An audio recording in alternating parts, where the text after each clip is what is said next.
Yo, shout out to the Most High. It's almost even though Lord say this. LD is also known Lawrence One for another episode of I Need to Know. My special guest, introduce yourself. TopDolla5, also known as Nephew 2000. Calicoe.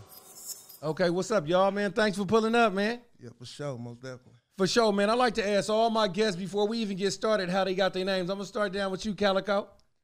My cousin Chief Maney, man, he called me Calicoe. He named me Calicoe because, you know, I'm the 100-round shooter.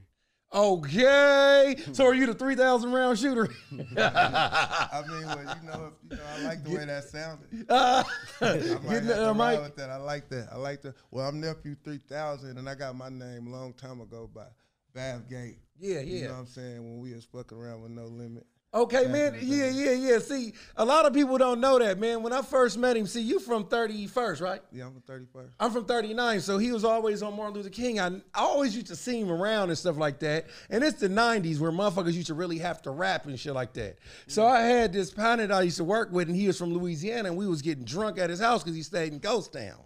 So we go to that store when it was open on 31st, and then I seen, you know, a few of the motherfuckers out there, and he was one of them, but I've been seeing him around because he ain't that far. So we start rapping, and this motherfucker started rapping. I didn't know the motherfucker could rap. He a big, tall, long nigga. I just thought the nigga was probably a neighborhood hooper or some shit like that, and he got off, though. Yeah, look at it. He like this. Yeah. Yeah. For sure, man. So what's up with you, man? Get a little bit closer to the mic. I've been just networking and shit a little bit. And what I did when I set up to come up here with the interview, I wanted to surprise my young homie Calicoe. Okay. You know what I mean, with a platform because he been working hard and consistent. And, you know, I always tell people, you know, you never know who paying attention, who watching you. You know, who can throw you an alley-oop and open up doors for you and shit like that. So, you know. Okay. And I also switched my name from Nephew 3000 to TopDolla5. In my hood, everybody know me as 5. And Lil Young cat's name, Lil Hud, rest in peace, and Lil LA put the top dollar on it. Okay. You know, like 6 years ago. So I want to know something. What's the transition? Is there a difference between TopDolla5 than Nephew? Yeah, it's a big transition. And the transition is, yes, Nephew was like the little boy version of myself. Okay, gotcha. TopDolla5, you know, I lived a little bit more. And okay. Seen a little bit more things. Yeah. And you know, experience is the best teacher. So, you know, I just evolve. I feel that because I'm LD's also known Lawrence the One. Lawrence the One don't drink. Yeah. How you quit drinking? Huh?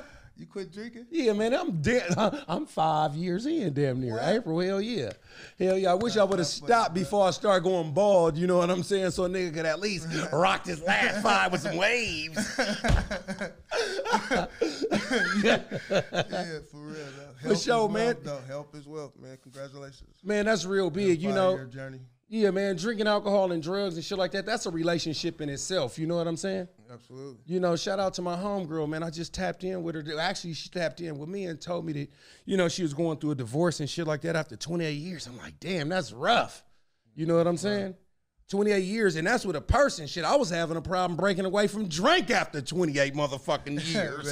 You know? Oh, baby. For sure, man. So, Calicoe, man, what's up with you, man? Man, you know, nothing.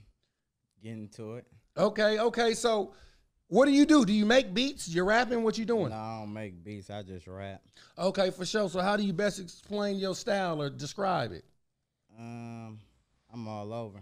Okay. I can hit every angle. Okay, for sure. Oh, just like with the shooter, huh? You might. So, what kind of projects you got out right now? Man, I got a lot. I got the Last Laugh. That's the album I'm working on right now. About to drop. It should be done by the end of this month. And then I got the Lean Kid Legend. That's already done. That's a whole nother album. Okay. So this is what I want to know, man. If you had to present like your best album, let's just say like to somebody, what is the best representation of your album from you? Man, I ain't gonna lie. I got a lot. I got a lot. You got a lot? I got a lot. So if you was going, if Jigga said, man, I give you $3 million for your hottest album, which one you gonna slide him? I'm gonna slide him on site. On site? On site, mixtape volume 1. Gotcha. So what attaches you to that over the other ones? You can say I upgraded. What on the Leveled beats? up, I leveled up. No, on my flow. Gotcha. And where did y'all meet each other at, man? My little young homie in the hood. He used to play with my little brother. Okay. He put baby foots in the hood. The original Ghost Town my little homie. Okay, so Ghost Town always putting Ghost Town on. Yeah, just like that, huh? Yeah. Y'all ought to put me on, but I'm from the other side of the bridge, right? One hand washes the other. Like I said, I dropped a mixtape in 2017. Yeah. On GT Digital, shout out Gold Toes. Yeah. And we dropped a group album on Thiz Nation. Okay. With shout out Kilo Kurt over there. Shout out to Mac Wanda over there, Thiz Nation and the whole Thiz camp. And but this always just been like a hobby for me. Something that I never really expected on really getting paid off of. Yeah. So you was talking about alley-oops earlier, Yeah. With that song that you got. You got thrown an alley-oop too. Why don't you talk about that a little bit? Alley-oop like what? Remember when you said that the game DM'd you? Oh, yeah. Yeah, you want to speak on that? Yeah, the game DM'd me and told me that he felt like it was a hot song. I was promoting it on big platforms, and I had a few strippers that had a lot of followers. DM'd them, hey, let me give you $200 to repost my song and stuff like that. And from that led to the game DMing me. Like when I showed you the DM, he basically was like, man, you got a hot song, what you doing to push it and all this? And I'm like, well, I'm just, trying to get familiar with the whole social media thing, because back when we was rapping, everything was hands-on. We used to have to do autograph signings and, be at a lot of places in person to interact with the people to gain continuity so people will know who you is. And now it's just like you can sit at home, on your social media and just post content in hopes of going viral. So what I did was I said, man, let me strategize a marketing scheme on how I can reach a lot of people, because I ain't have a lot of followers on Instagram. Yeah. So part of my marketing scheme was to contact people with big followers. And before I ask them to do something for me for free, I just offer a certain amount of money to have them repost it for me. And everybody was really like, okay, yeah, it's cool. I reposted it for a day, and then, it just started happening, and then my views started popping a little bit. I just dropped a song called Ride Till the Wheels Fall Off. Yeah. So, brush my shoulders off. That song is knocking, and I'm not just saying that because you my partner. Yeah. When I heard it, I was like, oh, this motherfucker still got it. Because, like when you age a little bit, when we was in the 90s, motherfuckers from the 80s still tried to rap in the 90s. Them motherfuckers, well, my name is, you'd be like, man, that ain't it. Right. And, that's why Calicoe here with me right now, to be honest, because I had did a mixtape. Like I said, that's the reason why I chose Calicoe to come up here with me, is because we was working at R Block Studios. Okay. My dude Con B, and I was just up in there. Shout out to Con B. Yeah, shout out to Con B. That's a good nigga, man. Kind of super good brother, man. That's a good nigga right there, man. Shout out Con B. And Calicoe was in there. He was like, man, you need to drop some of this shit, because I got hella shit like in the archives, mixed and mastered and shit like that. But I'm like, the money that it costs me to put it out, shoot a video, because I don't want to have nothing looking low budget or nothing. Yeah. The editing and the right look. That's why I shout out 4K Bay TV too. They the only people that can shoot a video for me right now. I'm willing to open to work with other people, but if I'm gonna pay out my pocket and it's my choice, my decision, fuck with Kyle and them over there. Okay. Well, you know what I think is dope, man? You know what I'm saying? Because I remember when shout out to Bill Bavgate. You got some history with Bill Bavgate. Why don't you tell the listeners out there? My son half African, so I like to say, why don't you tell these motherfuckers out there in half Africa about you and Bill Bavgate? Yeah, with Bavgate, man, I started rapping with Steady Mobbin', man, when I was like 14, 15. That's the first time I ever been in a real studio setting. Yeah. To where I had to get behind the mic and the pop filter in front of the mic. That's right. And actually know what bars is, because I ain't know what 1 bar, 2 bars is. I just used to know how to rap. Yeah. Motherfuckers was bus stop rappers or corner store rappers. Right. Nigga just be out there all day. Right. You know what I'm saying? Right. So in my neighborhood, to answer your question, I was one of the Bathgate little homies that he had took a liking to because he always felt like I was a hustler and that I was advanced, you know, to be so young. Yeah. You know what I'm saying? Yes. You know, Young Guns. Yeah, yeah. That album was knocking. Young Guns was knocking.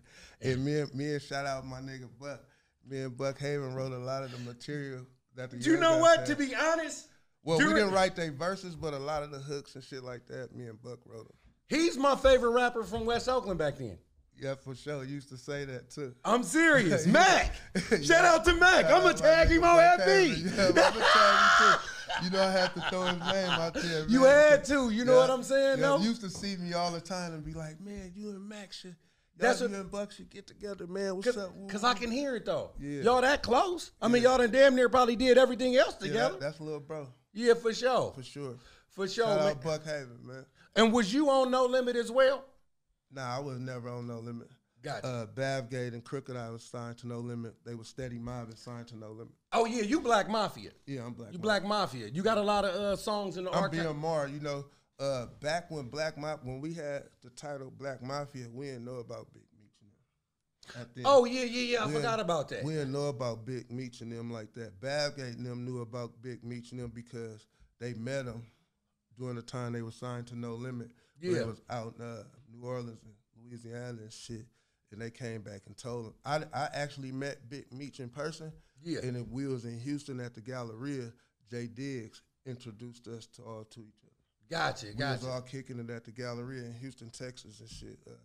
Doing the filming of Trill TV 2. And I actually got to meet Big Meech in person. Dope. So yeah, that was dope too, yeah. You got a lot of songs in the archives with Mel Holloway, June? Me and Mel Holloway got one song. Okay. Yeah, shout out Mel. Rest in peace, Mel Holloway. For sure, man. That's like my little cousin or younger cousin. You know what I'm saying? That's my other little homie too. I'm like a couple years older than Mel too. Yeah, man. He was a good guy. Yeah, for sure. No doubt. For sure, man. I was going to ask you another question, man. So, with coming in the game, with Bavgate and Crooked Eye being signed to No Limit, do you feel like you already had like an edge up? I definitely had a shot at opportunity being around them. I probably had a better shot at opportunity than people that probably was actually doing it. Like, I just used to rap around Bavgate all the time. I'd be in the studio with him, and he'd be like, how this sound? I always went with him.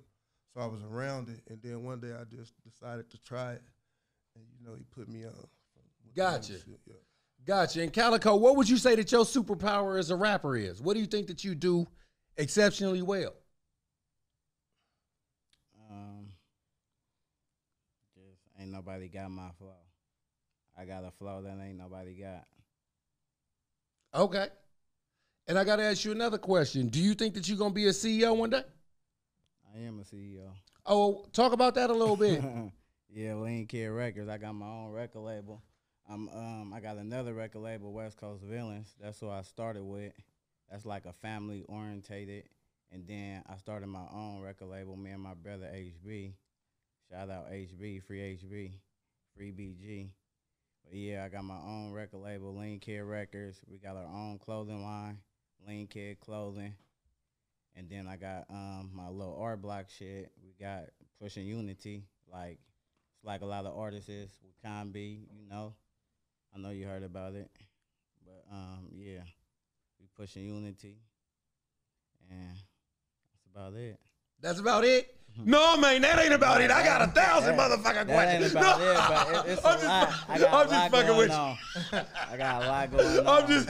I'm just fucking with you. That's some shit I'll say when my mom's asked me, hey, Lawrence, now you know curfew. Well, what the fuck happened? I'll be like, whoa. And that was about it. Yeah. Do you got people on your label, though? You got people that signed to you? Yeah. Talk about them a little bit. Okay, I got my cousin D's Nuts. He got a crazy name. Ridiculous. Lady Rich. HB. Shampoo. That's about it. Okay, y'all got some shit coming out soon. And who, out of them artists, who's your favorite? Not your favorite. Who is the most different out of all them? We all different. Okay. We Because that name Dickless is off the hook. He ridiculous with it. Yeah, he crazy for that. You know, D's are nuts. That's right. Hey, my name LDs. This motherfucker gonna say, yeah, this my kind of LDs. And this like D's nuts. And I said this, if that's where they want to start. You know, Shampoo, he a clean nigga. Oh, yeah, for sure. That's a dope name. Yeah, shout out HB, Shampoo. he the hair buster. Okay. We got BG. Okay. What that stand for? Just BG. Okay. Money making BG. Been Yeah. getting it. Yeah, that's cool too. Shit, they on all them artists on your albums too? Yeah, they on my mixtapes. I don't got no albums out. Oh, my yeah. first album gonna be the Last Laugh. Oh, that's dope. That's a tight ass album. Who doing your artwork? Notch. Okay. And where you get your production from? Do y'all got an in-house producer? No, we don't got no in-house producer. I got my own studio at my house. Gotcha. And I got a producer, C Note Cash. Okay. And then I fuck with T Boogie on the beats. Yep, that's about it. Do you right ever now. grab some of your beats off the internet? Yeah, I got mixtapes. Okay, I got a gotcha. lot of mixtapes out. More than 10? Not more than 10, more than 5. Gotcha. Okay. Now, this is what I want to know. This is what I want to know. Cause me and my business partner, he like my brother, man. We be going back and forth about all type of shit, right? So, do you count if somebody say how many projects you got out, and they got 5 mixtapes out? Do mixtapes count as projects? Yes. To me, they do. Yeah. You adding on to the catalog. Yeah. See? See, yes? He said he doesn't feel like mixtapes counted as projects. I'm like, if a motherfucker on there rapping their ass off, Yeah. because back in the The early... mixtape is for you to just go up in there and just do your thing. Like, Yeah. you creating off somebody else's beat, so you really just going in there doing your thing. You don't want to have the same shit as them. Yeah. Coming with your own shit, so you got to figure out how to flip they shit. And rap is always taken from other records. Right. The Sugar Hill Gang, you know, that first hip hop, that's these are the good times, that Right. bounce shit. You know, some of the early, even one of my favorite albums, the RBL album, Ruthless by Law, Don't Give Me No Bama Weed and all that, a lot of them was beats that was taken and stuff like that. You know what I'm saying? Get remade. Yeah, so yeah, I think mixtapes, one of Lil Wayne's biggest song is a mixtape, Dick Pleaser. Yeah. You know, and that's a hip hop classic. Working on the beat. I see him suck dick, but expecting me to eat it. Like, that whole crazy. That nigga was stupid on that. You know what's crazy? I redid that shit and got ranked in the Bay Area hip hop dopest songs, the top 40, like in April about a few years ago. That's dope. I did that shit. I started, it was a freestyle at first I did, and I came back a year later, dropped that shit at midnight, nigga, that shit went up crazy. Hey, El, can I give you your flowers, man? You want to give me my flowers? Let me give you your flowers, man. Hey, I commend you, bro, on being this humble dude, bro, like, in the community, you know what I mean? Really, like, you know, like, back in the days, right, everybody used to laugh at me, right, because I was different. Okay. Now I laugh at them because they all the same, right? Yeah. And I say that to say, man, you always been like an original dude, bro. You ain't changed, man. I just want to give you a Man, flowers. thank you. He said, hey, look, I like how he said, don't change. Back in the 8th grade, when you finna graduate to 9th grade, motherfuckers put on your shirt, don't change. For sure, man. Thank you. That's big, man. For sure. I was going to ask you a question, speaking about change, though. Yeah, absolutely. We OGs, or middle OGs, not maybe doubles. You know what I'm saying? Or We young OGs. ass triples, for We sure, OGs. right? Once you hit fall, you OG, baby. We still youthful, though. That's right. You know, now some niggas that's gray or age. Yeah, like them motherfuckers, you be like, damn. Hey, when you see a motherfucker, you might have to look at him like this. Robert? Yeah.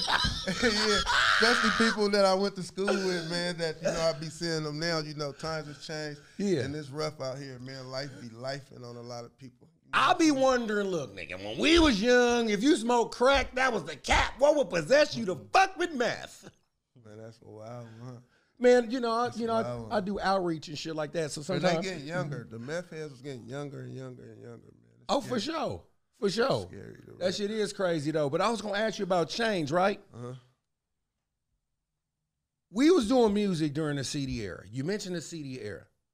Is it a hard transition mentally to make money off the new ways to make money as far as like the streaming and stuff like that? How do you feel about the transition and the change? Well, it ain't the same. The value of the rap game has shrunk a little bit. But, you know, it's about evolving. You know what I mean? And, you know, don't nothing stay the same forever. You know, back in the days, they used to wear bell bottoms. You wear bell bottoms 9 times out of 10, you probably won't be in up-to-date fashion. So it's about evolving, man. And, you know, you got to change with the times. If you original, it don't matter what time we in. You know, you're going to stand out like a sore thumb if you're original. Sure. Yeah. It ain't a lot of originality in the game. It's boring. It's congested with a lot of people trying to sound like everybody else. So this is what I got to ask you, man. Who are some of the new artists that you actually like? Like, man, I fuck with that. Well, mainstream? Yeah. I fuck with mostly mainstream artists because I feel like that always been my target. If I do make a song, I try to make it for like a wider audience than just the Bay Area. But some of the artists that I fuck with on the mainstream label is definitely Lil Baby.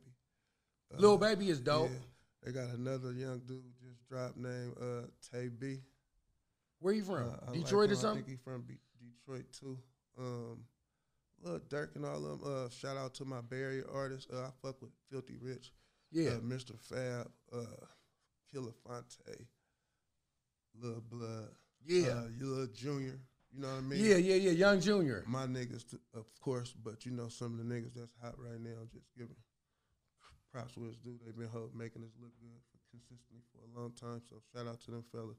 And I ain't leaving nobody out. I ain't, segregating nobody out, but just to name a few. Gotcha. Do you feel like the Bay Area gets its proper due? And I'm going to ask you that first, and then we're going to come this way. Do you feel like Bay Area rappers get their proper respect in the rap game? Now I feel like we starting to get it.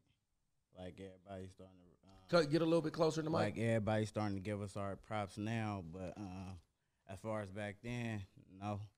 When you say back then, what year are you talking about? Let's say probably like a few years back. They just start fucking with us tough and giving us our shout outs and shit. I say probably about 2 years ago now. Mm-hmm. Been about 2 years. They been fucking with us tough, but other than that, they wasn't. We wasn't getting the props we were supposed to get. Gotcha. And that's crazy. You said that. Just elaborate on that before we move forward. Everywhere you go, they adopt a little bit of our chemistry with them. You know, our slang. You know, they don't give us our props for our slang. You know, for our dress code. You know, for the type of cars. You know, we ride Goldwings and Vogues. You know what I mean? Like how 40 say mustard and mayonnaise. But they always put us last. They don't put the spotlight in the right So spot. I'm glad you said that. So I hear a lot of people from the Bay Area say that. But ain't that anywhere USA? Like, doesn't every ghetto take a little bit from other ghettos? Because when the Hot Boys came out, I seen the world the world was like emulating that. Well, like even the Hot Boys, you know what I mean? Even Birdman said, you know, when the Hot Boys did a song with E40, you know what I mean? I heard Juvenile say out his mouth, man, that, you know, he was a fan of the Bay Area. You know, he was reciting some of 40 songs when they had did that piece of Freezer Burn Platinum on my pinky. Look at me. Yeah. Rock 20-inch Twinkies. Look at me. You know what I mean? They was always a fan of the Bay Area. It's just that, you know, only it take real niggas to be bold enough to give a nigga they flowers, man, while they can smell them. Yeah. You know what I mean? I remember this, like, my granddaddy taught me a long time ago, man, everybody gonna have something good to say about you. They just gonna wait till you can't smell it. They just gonna wait till you can't hear it, I mean, you feel me? Yeah. Everybody gonna have something good to say about you. They just gonna wait till you can't hear it. And it take a bold man to give a nigga his flowers while he can smell them. So why do you think that is, man? Because nigga confused clapping for a nigga that make it for dick riding. Yeah. So a nigga that's really genuine want to applaud a motherfucker for, you know, their growth or for what they accomplish, they'll keep it humble and muffle it because he worried about this nigga say it's dick riding. Yeah. But I think we need a lot more nigga clapping for niggas, man. Yeah. You know? and give a nigga they props. Let's help push each other, man. You know, ain't no big eyes and little U's. You know what I'm saying? Yeah. Well, you know what's crazy? I'm glad you said that because I'm a pro person, but I love my people, black people. Yeah. And I do realize we some broken motherfuckers. You know what I'm saying? Yeah. So I feel like I got to go an extra mile just to tell them, hey, man, do that. You know what I'm saying? Do that. Like, you can't even really say hello to a chick without a...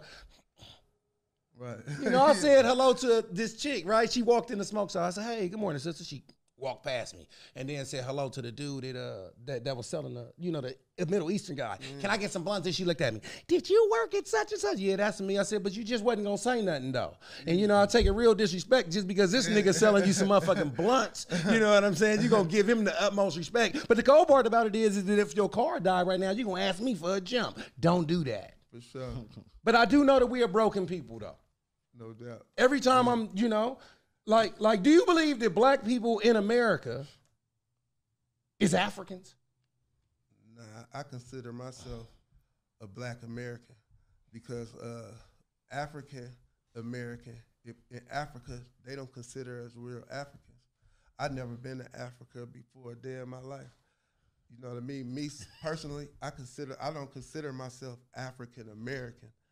You know, shout out to my Africans over in the motherland. Don't knock against y'all. Shout out to y'all. You know, but they don't consider us real. Y'all know y'all don't consider us real fucking African. But you know, I was born in America. I never been to Africa. I consider myself Black American. Gotcha. Now, do you believe we're related to them? Of course, for sure. I believe that's the motherland. But the reason why I say that, like for instance, you ever seen like the Olympics or something, right? Yeah. When people go to the Olympics, right? And it's either USA, China, wherever you from, right? In the Olympics, it ain't black. It ain't a black or white thing. It's either, and then you even got Africa. Yeah, you know what I mean. Excuse me. It ain't a black or white thing. So, you know, you either when you go to these wars, and you know, you either American or you either from wherever you from. You know, I don't want to say no other names, just putting it out there. Yeah. But you either from. So you know, I consider myself a Black American. You know, I'm proud of who I am, but it is what it is. Yeah. Because, you know, I study a lot of religions and shit like that. You know what I'm saying? Mm-hmm. And some people, let me repeat myself because I study a lot of religions and shit like that. And some motherfuckers think that black people in America, we're the true Native Americans. Yeah, I don't believe everybody that's here that's black. I think it was black people already here. I don't think everybody was brought over here on the slave ship because, you know, if I'm not mistaken, it was black people selling black people out during the slave trade. You know, a lot of states in America wasn't slave states. Like California, I think, was always one of the free states where they used to try to escape from slavery. I think California was the destination a lot of slaves used to try to live. Yeah. So, yeah. Okay, well, I like to get in the current events a little bit. You know what I'm saying? For sure. Cat Williams interview. What is y'all take on that? That nigga wild. That nigga wild, man. That nigga wild. Going in. That nigga wild. Going in. That nigga wild. That nigga wild. He pissed off, man. He fed up. I think, you know, hey, but, you know, when a nigga bank stank, you know what I mean? He don't know how to think, man. You know what I'm saying? You know what I mean? He gonna say anything, man. But you know what I mean? Shout out Cat Williams, man. You know what I mean? He funny, man. You know when I said that, and I was watching it, I gotta watch shit a few times. Yeah. When I seen that, I said, he's let the cat out the bag. Hey, don't that make sense? Hey, you know, niggas that's having money or getting money, they ain't got time to be mad or be putting nobody on blast. I don't really think, quite frank, to be honest, just to sum it up really what I think, that ain't no real nigga shit to spend your whole interview putting negative output out about another man. Like, you know, when you mad like that, you know, your bank stank, man. Well, you know what? I got to tell you something, though. Cat bank stank, man. He need to make a comeback. I feel like it's all like a marketing scheme. Well, you know, for sure. It's like he did that. He knew what he was doing. He knew he was gonna go viral. Yeah. And that's what getting what's that? And that's what happened. Well, you know what? I got to tell y'all something. Me podcasting, right? Yeah. There's two major type of guests that come on here, right? There's people that's successful that's on the offensive side, and there's people that's successful that feel like they got to clear their name. Somebody that comes up here that got to clear their name, they do most of the talking. Because they got to be like, no, man, I never did that, man. Man, I was fucking with this nigga, man. Did he tell you that I was the same motherfucker that was helping his grandmama when he was in jail and shit like that? Then, you get what I'm saying? So when I seen that interview, I looked at him as like somebody that was actually trying to clear their name, because when you get villainized, nobody really wants to be the villain. Right. That's what that was. That's what I saw more than anything. Right. I think, like I seen Gary Archer say, I remember Gary Archer said this to me one time. I'm sure I'm not the only person Gary Archer said this to one time. Sometimes dudes would be working and then they'll stop working, and you'll have peers or partners that kept going, and then by them keep going, they done got to this platform to where they done outgrew you, and then now, you want to jump back in the race, and then you expect your partners and your homeboys who got these big platforms that had to take 10,000 steps just to get to the door to help you without no hard work to shout you out. I think that's like basically what Cat dealing with right now, because after the pandemic and during the pandemic, a lot of the people he talking about got really, really big bags during that time. Yeah. And, we didn't see Cat Williams or hear about Cat Williams for a long time. And, Trump passed out all that money, man. And motherfuckers was just going to comedy events and to this party, listening parties, and it was, everybody was running it up for real. So I think Cat just butthurt a little bit about, You know what? And I'm glad you said that, but I just didn't gather that, though. I just got, but it's good, though, because I like asking questions, because it lets me know that people could watch the same thing but just have two different. But he also smart, too. He's a marketing genius, too. And now he's going to be able to pop his shit back, too. Yeah. Because him and Mark Curry doing that tour and shit. And then I just read this morning that Kevin Hart ex-wife is joining the tour. Okay, what tour? She said she gonna be standing alongside Kevin Hart. You know what I mean? You mean Cat? Yeah, Cat Williams. She said she gonna be standing alongside of Cat Williams, Kevin Hart, ex-wife. Yeah. Now, I gotta ask you a question. Do you know what necessary evil is? No. Okay. Say like this. Say like you build a school, right? Mm-hmm. You build a school. Is it safe to say before you even build a school, you have to have a detention hall because there's going to be bad motherfuckers there? I mean, you probably want to plan ahead. Yeah. So necessary evil would be the motherfucker that's over the detention hall. For sure. Mean motherfucker. Ready to whoop some little kid's ass. Mm-hmm. Or if you say like you get a city, you got to have a jail there, right? Mm-hmm. It's necessary evil. Mm-hmm. What do you think about Cat Williams? No, I mean, not Cat Williams, Charleston White, my bad. Nigga, motherfucker. I just started following this dude like 3 days ago. I was sitting, so I said, that nigga, motherfucker. He say whatever he feel just don't give a fuck. You know what I mean? He say whatever he bold. He like, he say whatever he feel like saying with no restrictions. But he know how to market himself too. Yeah, he a marketing genius too. He getting booked now. He running it That up. motherfucker is getting I booked. see him getting booked. I spent when I first heard the motherfucker, I'm like, he can't say that. That nigga hella funny. I think 90% of this shit is animated. I don't think but he got a couple motherfuckers locked up for real too. That's how he really got popping. Really? Calling 5 on niggas and shit. That nigga got calling 5 on niggas and shit. He say, I don't give a fuck. Niggas threatening him and shit. Oh, he wait till a nigga make tear stress and say, oh, okay, you tear stress, call and make a report on. You know what I mean? If nigga be on parole, probation, he got a couple motherfuckers locked up. So I want to know that. It's amazing that motherfuckers, after he told you what he was going to do, that motherfuckers is still on there going back and forth with the motherfucker. Because that's what, everything took off during the pandemic, including social media, because everybody was at home, blood, like this, just tuning in and shit. You know what I mean? And the algorithm, a Charleston White just was running across everybody's motherfucking phone. You know who was that nigga in the pandemic? Kevin Samuels. Yeah, that nigga. Oh, they got rid of Kevin. I think they got rid of him, man, because he was speaking black leadership again into the men. You know what I mean? He was like, He was like giving us a look. If you ain't got no sauce, like Gucci would say, you lost. he had too much sauce, man. I think they kind of did something to him and had somebody. Well, you know, the women applauded. I mean, a lot of women celebrated when he passed away. Right, they did. There was a lot of women felt truth in what he was saying. A lot of people, I mean, if the shoe fit, you're going to wear it. A lot of people thought he was just coming down their street. You know, when something pertain to you, you either going to stand and be corrected on it or be defensive about it. Yeah. Yeah, because how do you feel like a lot of women say, you know what, I'm not dating no nigga that don't make 100 six-figure. I need a six-figure nigga. She better be a six-figure bitch. What? I mean, you know. Now, does that mean that she got to make six figures? I mean, you know, she can't be asking for six figures just because she cute. Demanding a six-figure nigga because she cute.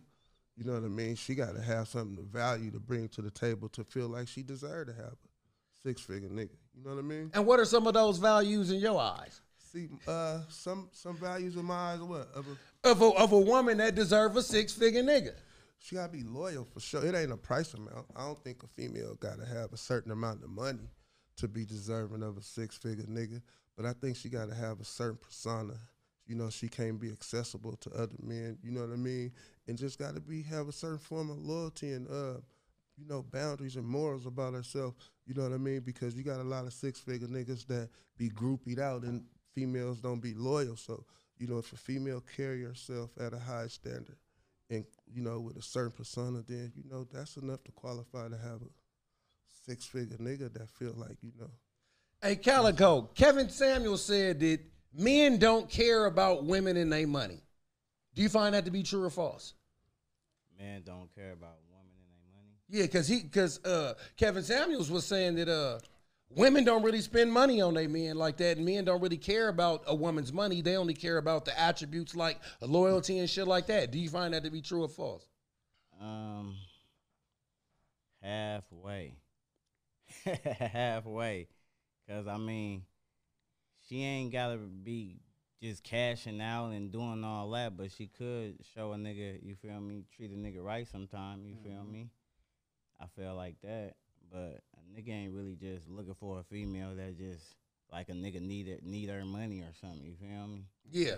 Like, I could be good to you, but could you be good to me? yeah, you feel me? Yeah, he said it. Do y'all feel like there's a shortage on good women now? I mean, every woman got the potential to be good, cause like, you know, like every woman to me that I ran across had the potential to be good, cause like, you know how you meet somebody, and it start off be good. When you meet somebody, I think sometimes the woman don't be putting the same energy for, like most women be trying to change you, but they ain't trying to change the thing about them that would make you be willing to change. Say that one more time. That kind of. Like, for instance, like, you know, everybody got flaws. This is what most men do wrong. This is what I mean. Like, you know, you can meet a female, she can be hot, and you can notice red flags about the female right away, right? Okay, like what? But just give me two red flags. Ignore her certain red flags. She might, like, don't know how to order her food properly. You go to a restaurant and she hella ghetto with ordering her food or something. Your head, you be like, okay, I know I can't bring this bitch to the restaurant no more, order no food. Yeah. But you know what I mean? So I'm going to overlook that because, you know what I mean? But because, you know, she got other qualities. I overlook that little shit. You know, next time I figure out what the bitch want to eat, order food for the bitch. You know what I mean? Okay. Situations like that, you know, just to name something right out there, because we'll overlook the same red flags that we overlook in the beginning.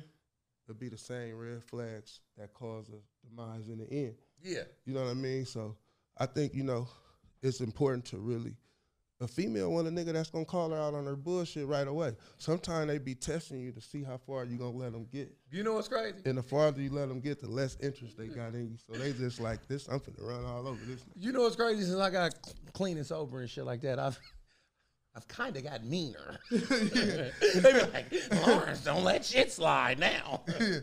You know, when I just used to drink a beer and just cap it off with the bitch, now it's a comedy show. Right. I have no motherfucking patience for that. I don't none. Man, you ain't had you a shot. I know you done snuck a little shot, man. Because I can't stop. I thought we was drinking at that one we was at Dope at Club Desi's that time downstairs. Didn't you have a shot with us that time? No, sir. When Fab had all the DJs. No, sir. Oh, Nah, okay. hell no. I got receipts, man. Like That's cool. That's cool. That's cool. I don't fuck with it. I'm just fucking around. Now, I ain't gonna lie. Watch this. You ready? Yeah. Now, if I get sick, I might take 2 packs of Theraflu.